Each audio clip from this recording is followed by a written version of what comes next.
Да, тоа се 250 милиони евра кои што владата на Република Македонија ги обезбеди за поддршка на стопанството.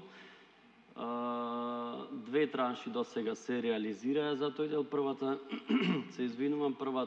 транша изнесуваше 10,4 милиони евра, втората околу 74 милиони евра или вкупно 84,4 милиони евра. И овие денови очекувам и Развојната банка да се обрати за трета транша која што ќе биде исплатена префрлена до комерцијалните банки, тие да ги пренасочат кон економските субјекти или стопанските субјекти.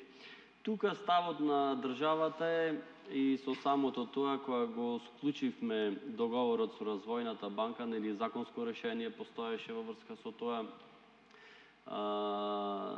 нашата работа да заврши до тој дел, а понатаму како ќе оди оценката на портфолиото на самите банки, како ќе оди со делот на хипотеките кај самите економски субјекти, колку се тие спремни да подигнат во која висина определен кредит, како би ги враќале ануитетите и така натаму.